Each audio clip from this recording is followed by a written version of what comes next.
Richard Allen has been called freedom's prophet, the apostle of freedom, and a black founding father. He was born as a slave in a colonial American world, and Allen would grow up to do some incredible things. He was a founder and pastor of Bethel Church in South Philadelphia. He was the organizer of the Free African Society, which was the first black reform society in America. He's probably most known for being the founder of the African Methodist Episcopal Church. Furthermore, he was the first black bishop in the United States and perhaps even in the world. He was a preacher, an author, an abolitionist, and a conductor on the Underground Railroad, and he lived an incredible life. Honestly, I think we could spend hours just listing all of his accomplishments. He did more in one lifetime than most people do in 10 lifetimes. This episode, in my opinion, is incredibly timely. Richard Allen expresses some of the racial injustice we have continued to see so much of here recently in our nation, but Allen also lived through the yellow fever pandemic, which speaks to where we are currently in our world today. So join me on this episode of the Methodical Methodist Podcast as we explore the life and ministry of Bishop Richard Allen. Hello and welcome to the Methodical Methodist Podcast, a podcast where we talk about why the church is still relevant for us today as we explore themes connected to religion, politics, pop culture, faith, and yes, even the church. Together we can find out what it means to live into the mission of the church by making disciples. Now, let's get methodical.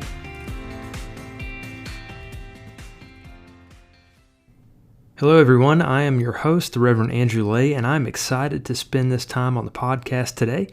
If you like the show, I hope that you might take a minute to subscribe, rate, and write a review for the podcast. It helps to boost the show and make it to where more people can find it. You can also find me on Facebook at facebook.com/methodicalpod, and you can find me on Instagram as well at methodicalpod. So be sure to check me out. Richard Allen was born on February the 14th, 1760, at 2 o'clock in the morning. This birth occurred just a few weeks after a comet had flown across the sky. It's as if this comet had marked this special occasion.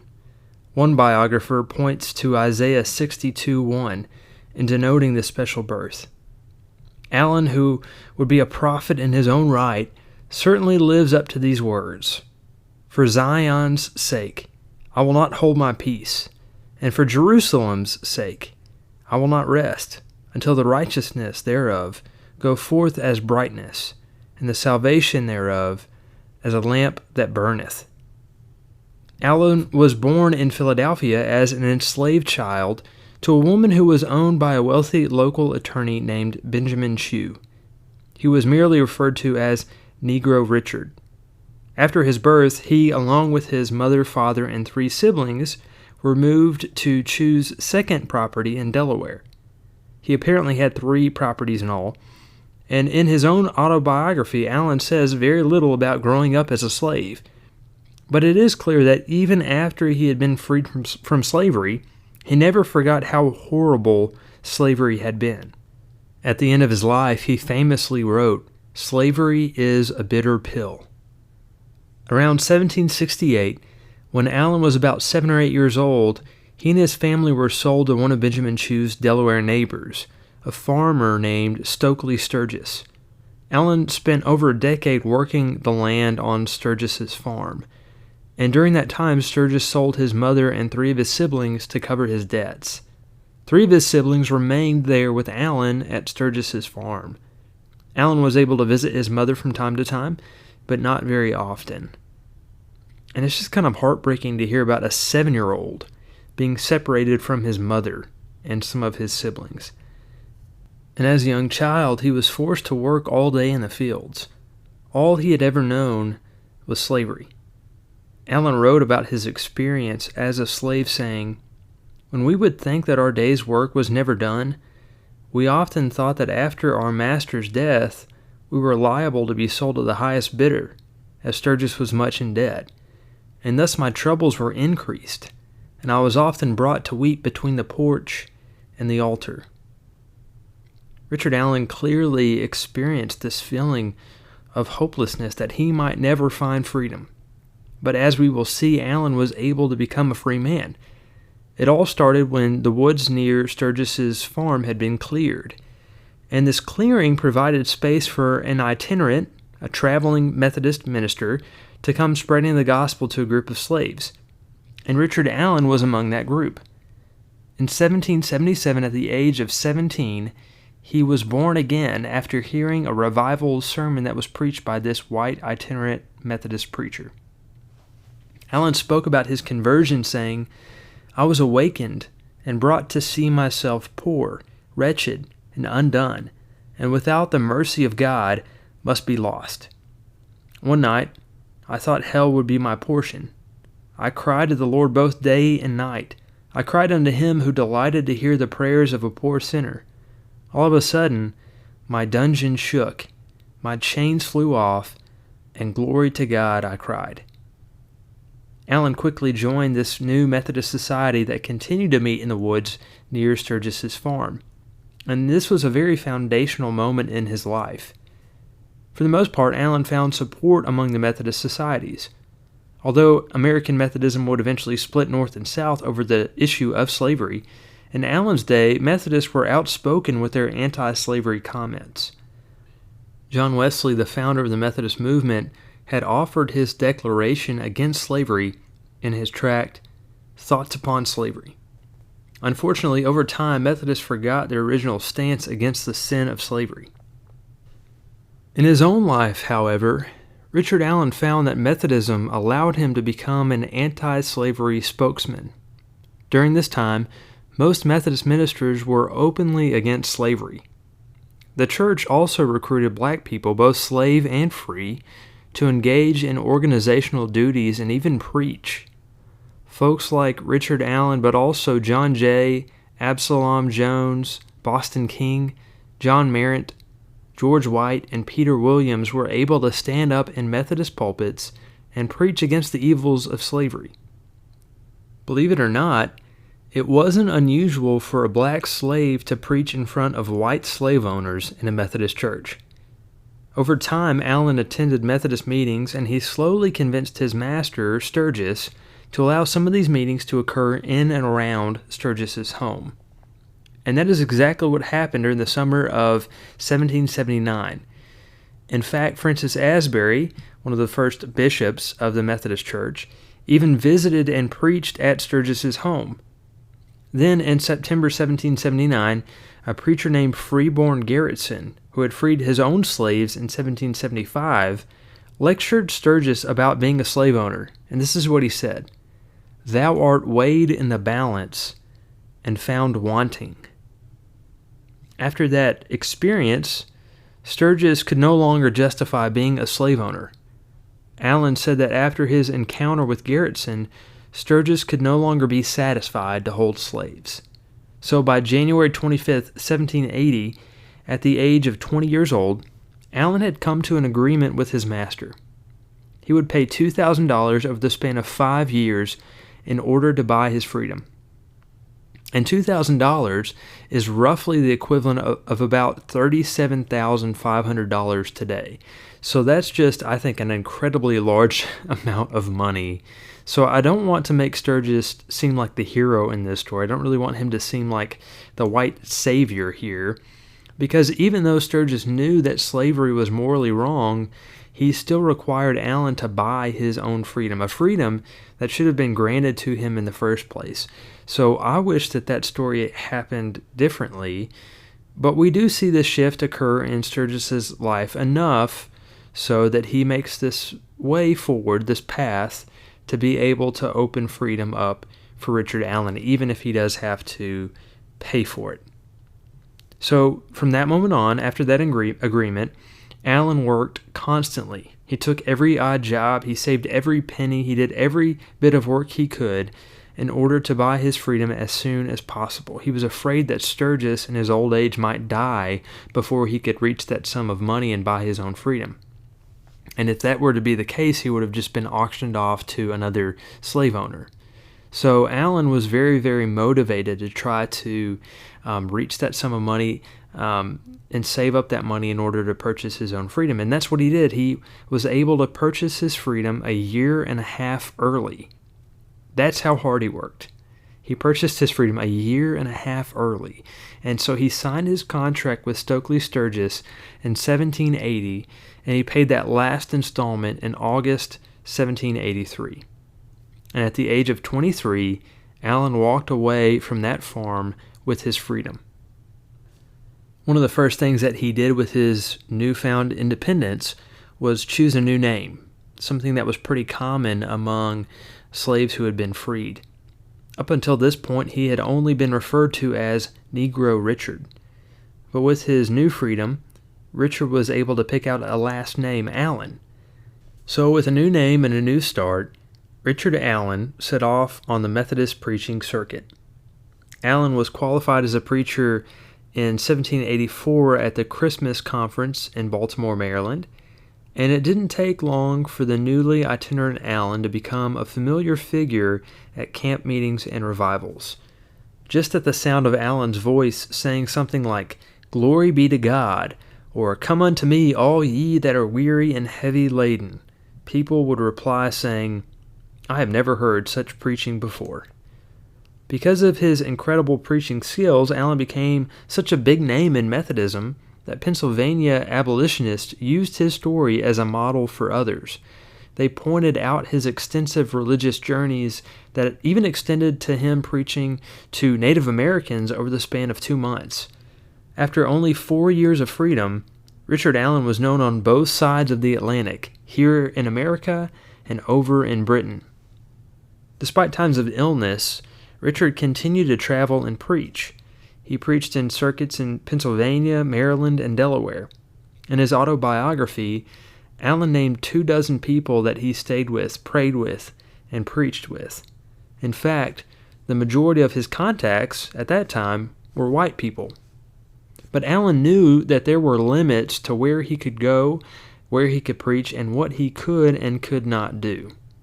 At one point, Bishop Francis Asbury asked Richard Allen to travel abroad with him and visit slavery's heartland, Maryland, Virginia, North and South Carolina. Asbury warned him, though, that he would not be allowed to intermix with slaves and he would have to sleep in his carriage at night. And Allen firmly replied, "I will not travel under those conditions. If I was to be taken sick, who would support me?" Asbury didn't really seem to understand Allen's concerns, and he replies that he would provide him adequate food and clothing. But Allen was speaking to a deeper-rooted situation. He knew that if he traveled to the Deep South, he would never be treated as a free man, and he knew that if he was to become sick and unable to travel, he would be left to the kindness of strangers and locals who more than likely disagreed with black equality and abolitionism.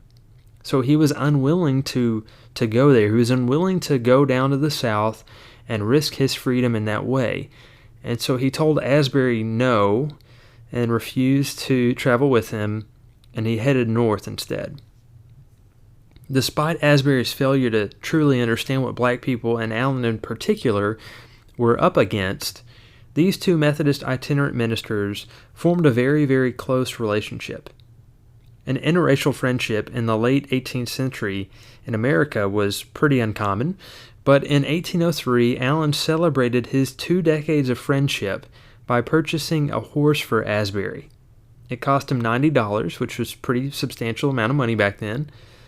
But these two men had been through some pretty foundational experiences together by this point. After all, when Allen had only been free for just a short time, it was Asbury who called on him by his full name in a crowd and asked Allen to help him save souls. When Allen broke away from white Methodists at St. George's in the 1790s, it was Asbury who gave the inaugural address to the new black church.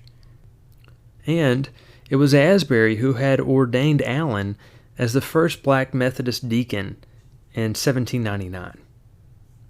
At the age of 26, Allen traveled to Philadelphia and began preaching to the black community at St. George's Methodist Episcopal Church in Philadelphia. but he was restricted to early morning services. He would hold services at 5 a.m., and a white pastor preached there later as well. And believe it or not, attendance quickly soared at this early service, so much so that there were more people from the black community than there were from the white community. And as Allen wrote, I soon saw a large field open in seeking and instructing my African brethren. By this time, Philadelphia had changed drastically. It was once a place where nearly 90% of black people were slaves, but by 1790, the overwhelming majority of the city of brotherly love had become free and was considered the capital of free black life. Allen not only preached in Philadelphia, he also worked closely with the Philadelphia Abolitionist Society. Richard Allen really had an extremely good work ethic. When he wasn't preaching or advocating for anti-slavery, he was laboring as a whitewasher, dry goods dealer, cobbler, and even formed his own chimney sweeping business, which became very, very successful. Although Philadelphia was changing, Allen saw that there were still many challenges that black people were facing. He realized that many white preachers had long forgotten the black community. And so in order to try and fill this gap, Allen would preach up to 5 times a day, in St. George's, on street corners, and really wherever he could even find a place. Within a year, Allen went from 5 members to 42 members at St. George's. By 1787, Allen had really started to turn his thoughts toward finding a place of worship for the black community. He wanted to even build, as he called it, an independent African church. But Allen and his fellow colleagues, Absalom Jones, William White, and Darius Grinning, were met with a lot of opposition from the white leaders at St. George's. In fact, Allen very vividly remembered later that they were lectured, harangued, and they even used very degrading and insulting language toward them. Still, Allen bided his time and continued to work toward this goal. White leaders instructed him to conduct services in a sober, deferential, and quiet way. Still, although he only whispered about this idea of forming this independent church, he continued working toward that goal. Also in 1787, Allen, along with 7 other men, came together to form the Free African Society. This society provided financial support to member families, and it epitomized black independence in the post-revolutionary period. It was a benevolent community organization as well as a lobbying group, and it quickly became a model for black communities around the country. All of this finally led to what many scholars have called a black exodus from a segregated white church. It started when, in the early 1790s, Allen and the other black members of St. George's found that they could not sit in their normal pews, and they were asked to sit in the balcony instead. Allen writes about this experience saying, "A number of us usually attended St. George's Church, and when the colored people began to get numerous in attending the church, they moved us from the seats we usually sat on and placed us around the wall. Then they were told that they must sit in the segregated balcony. On one Sunday, the balcony was full, and Allen and his friend Absalom Jones just sat in the pew on the main floor where they would normally sit. And when the white pastor began to pray, a white trustee grabbed a hold of the Reverend Absalom Jones and said, 'You must get up. You must not kneel here.' Jones admonished the man and said, 'Wait until the prayer is over.' The white trustee insisted and said, 'No, you must get up now or I will call for aid and force you away.' Again, Absalom Jones said, 'Wait until the prayer is over.' With that, white officials moved in and they banished the African Americans to the segregated balconies. But right after the prayer was finished, all the black members walked out of the church entirely." In response to this event, Allen said that the white people in that church were no longer plagued with them. Again, this has been called the Black Exodus at the St. George's Walkout. Then in March 1793, Richard Allen awoke before dawn, said a prayer, and then went to dig the foundation of an African church. Allen himself wrote, As I was the first proposer of the African church, I put the first spade in the ground to dig a cellar for the church. This was the first African church or meeting house that was erected in the United States of America. This foundation made way for St. Thomas's African Episcopal Church, located on 5th between Walnut and Locust Street. His good friend Absalom Jones accepted the offer to lead this church. Allen would come to head Bethel African Methodist Episcopal Church, which would rise just a few blocks away. An official dedication of the First African Methodist Episcopal Church occurred on July 29, 1794. On this special occasion, Francis Asbury himself offered the opening sermon. Within a year, Allen had attracted over 100 congregants. By Allen's death in 1831, the AME Church had exploded in membership, claiming over 3,000 parishioners in Philadelphia alone. Allen, by the time he was in his 30s, had become a very eligible bachelor. And that is when his first wife, Flora, comes into view. Flora was a former slave who had moved to Philadelphia and started attending Methodist class meetings, and she shared this same vision that Richard Allen had of creating a strong and independent free black church. The couple married on October 1790, and Flora joined her husband in prayer at class meetings, Sunday services, and engaged in benevolent events within the black community.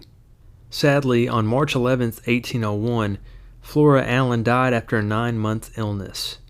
Richard went on to marry a woman named Sarah Bass that same year. Sarah, like Flora Allen, had been a slave. She was born in Virginia in 1764, attained her freedom, and moved to Philadelphia. She also attended Methodist class meetings. She attended services at St. George's and was a founding member of Bethel Church as well. Because of her work in the church and in the community, she became known by many black Methodists as Mother Allen. She was known for opening her home to the friendless, the homeless, and the penniless fugitives. She was even known to help female preachers like Jarena Lee speak publicly in the black church. Another amazing thing about Sarah was that she and Richard operated a station on the Underground Railroad for fugitive slaves starting in 1797, and that continued until they passed away. Richard Allen was doing extraordinary work in leading this new independent black church. He was partnering with Absalom Jones and working with different folks from the church as well. And he even took out loans and sought out the help of white abolitionists. But all of that work came crashing to a halt when an epidemic hit. In the late summer of 1793, Allen saw Philadelphia being gripped by the worst fever outbreak ever. People fled the city.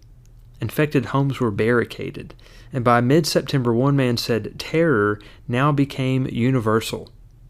All of the abolitionist work came to a grinding halt as well, and the yellow fever epidemic was deemed a public health crisis. During this time, Richard Allen and Absalom Jones solicited the help of the black community to help fight this epidemic. They believed that black aid to white citizens would help the cause of racial justice. Black aid workers would go around and visit hundreds of white yellow fever victims and their families. Allen, Jones, and their assistants visited roughly 20 families per day. But then Richard Allen himself contracted this disease in late September. Interestingly enough, Alexander Hamilton, one of the founding fathers, had also contracted yellow fever, and his home was only just a few blocks away from Richard Allen's house. Hamilton was able to recover with the help of a personal at-home nurse, but Allen was admitted to Bush Hill Hospital in Philadelphia, and he stayed from September 29th until November 20th. So he was in the hospital for nearly 2 months. And while he was dealing with this, he experienced headaches, chills, sharp pains in his chest, which was often followed by an upset stomach. In addition, he also experienced hysteria and lunacy. Allen miraculously survived. His neighborhood was ravaged by the disease. Nearly 55 residents died by the end of the year. And black residents were particularly susceptible to this disease because they had a lack of money and resources. Much like COVID-19, They had problems knowing the cause of the disease and how it spread. They didn't know all the details at the time. It's kind of like now we're figuring things out as we go. But it wasn't until later that they found that this disease spread through mosquitoes. At that time, people believed it spread through polluted fogs. So they fought yellow fever by clearing the air. And the way they thought that you had to clear the air was by like smoking cigars, which is kind of crazy. But even crazier, this inadvertently worked because the cigar smoke would actually deter the mosquitoes that caused the disease in the first place. But in the end, the final numbers of the 1793 epidemic reached around 4,000 to 5,000 people. Despite the amazing and incredible work that the black community did during this time, this epidemic also became a vector of racial fears. As the fever got worse, black people became more and more indispensable, and racial fears escalated. If something was stolen from a house, white citizens would blame the black community. White citizens argued that black nurses were price gouging. In response to these sentiments, and white journalists who were publishing racist propaganda, Richard Allen and Absalom Jones decided to issue their own rebuttal. In 1794, Richard Allen and his colleague Absalom Jones published Allen's first pamphlet entitled A Narrative of the Proceedings of the Black People During the Late Awful Calamity in Philadelphia in the year 1793, and a refutation of some censures thrown upon them in some late publications. A really snappy title. No, actually, long titles like this were pretty standard. But in the pamphlet, they write an important and bold message. They say this: "We have many unprovoked enemies who begrudge us the liberty we enjoy, and are glad to hear of any complaint against our color, be it just or unjust.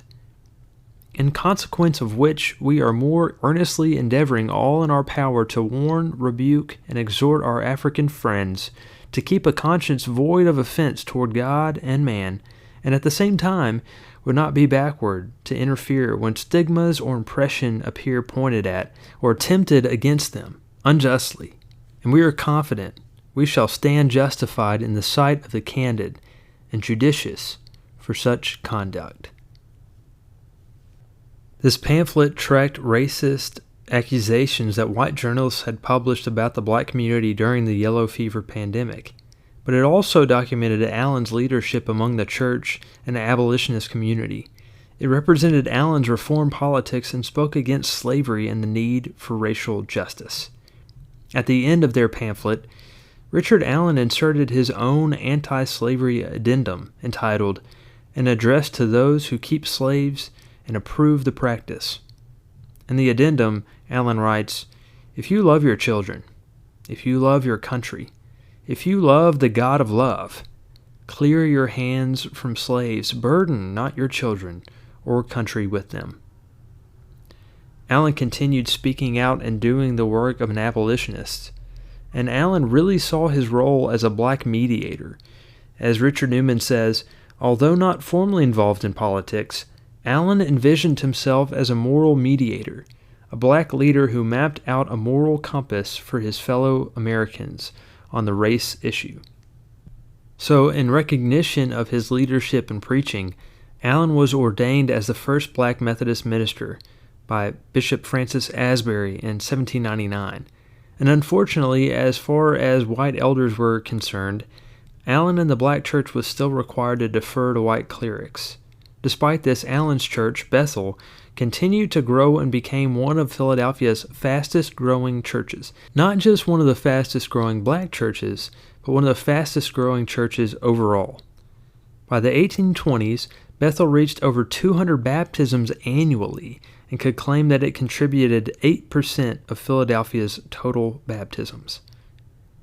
In 1816, Allen united 5 African American congregations of the Methodist Church in Philadelphia, and together they founded the independent denomination of the African Methodist Episcopal Church, the AME Church, the first fully independent black denomination in the United States. On April 10, 1816, the other ministers elected Allen as their first bishop, and the African Methodist Episcopal Church is the oldest and largest formal institution in Black America. By 1817, Richard and his colleague Jacob Tepsico co-authored the Doctrines and Discipline of the African Methodist Episcopal Church, which helped state the ecclesiastical organization and the theological groundwork of the AME Church. As bishop and leader of this new church, Allen did eventually find challenges. On June 6, 1820, a small group of disaffected parishioners detached themselves from Bethel Church and formed a distinct society and took the name Wesley Church. And this Wesley Church was situated just 90 feet behind Bethel Church. They charged Allen with financial impropriety and moral high-handedness. And the reasons behind this are not entirely clear, but it really all started with a man named Jonathan Tudis, who violated Bethel Church rules and allegedly exposed himself to a woman in a basement and fathered a child with a white woman out of wedlock. And when Allen banished Tudis from the church, he did not go quietly. Instead, he led this revolt against Allen and made all these type of allegations against Allen. Allen made efforts to try to unite Wesley and Bethel Church back together, but unfortunately, the union attempts were unsuccessful. So that's just kind of a bizarre story.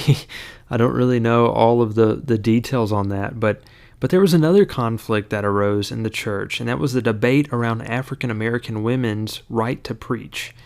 And the key figure in this debate was Jarena Lee, a free black woman from New Jersey, who compelled Allen to expand African American women's roles beyond just being a helpmate. Their first meeting did not go well. Allen was completely and absolutely against female preaching. But after a preacher fell silent at Bethel services one day, Lee saw an opportunity, and she jumped up and took over. Allen was in the congregation and was duly impressed, and he became an active supporter of her preaching. In fact, together, Allen and Lee preached at some of the biggest revivals on the Mid-Atlantic circuit. Unfortunately, not everyone agreed with Allen's inclusion of Jarena's preaching, but still, Allen continued to grow the AME Church nationally. Allen formed the AME Connection and expanded beyond Philadelphia to various parts of Maryland, Delaware, New York, Massachusetts, South Carolina, Indiana, and Ohio. The AME Church even reached up into Upper Canada as well. Allen then began to turn his sights to Haitian migrants. Allen began to explore the idea of Haiti becoming a political and religious refuge and an option for both black missionaries and black masses. His vision was never really fully realized, but because of his leadership in the AME Church, it continued to grow and expand. On February 14, 1828, Allen held a birthday party as he had now turned 68 years old. And by this time, Allen's birthday was celebrated as an African American festive day. Richard Allen had become pretty much a celebrity. In his old age, Allen could often be seen walking around Bethel Church with his trusty gold-caped cane, which was bequeathed to him by Absalom Jones. But Allen remained involved in the struggle for social justice even in his old age. One of the things that he did during this time was that he shifted his sights from Haitian migration to Canadian migration. As racial tensions continued to rise in America, Allen considered Canada a place of refuge beyond the United States. Allen was always trying to find a pathway for the black community to find freedom and better treatment. Then on March 26, 1831, Richard Allen passed away at the age of 71, and black Philadelphia stopped in its tracks. Even though he had been ill for a little while, this was still a pretty big shock. At his funeral, one observer remarked, "The immense concourse of people who attended the funeral of this pious patriarch exceeded perhaps anything of the kind witnessed in this country. No other African corpse was even attended to the place of interment in America by so great a number of more sincere mourners." As one man from Ohio remarked, Richard Allen, the greatest pioneer of the AME Church, with a spirit of inspiration, diffused through every part of his physical organization, who felt that God had made of one blood all men to dwell on the face of the earth, and that all men are created free and equal, that they are endowed by their Creator with certain inalienable rights, that among these are life, liberty, and the pursuit of happiness. Liberty was his object. Richard Allen led quite a legacy. And today, the AME Church currently has 20 districts, each with its own bishop. 13 are based in the United States, mostly in the South. 7 are based in Africa. The global membership of the AME Church today is around 2.5 million people, and it remains one of the largest Methodist denominations in the world.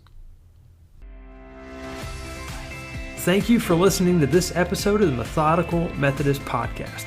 If you have enjoyed this show, I hope you might consider heading on over to iTunes to subscribe, rate, and leave a review of the show.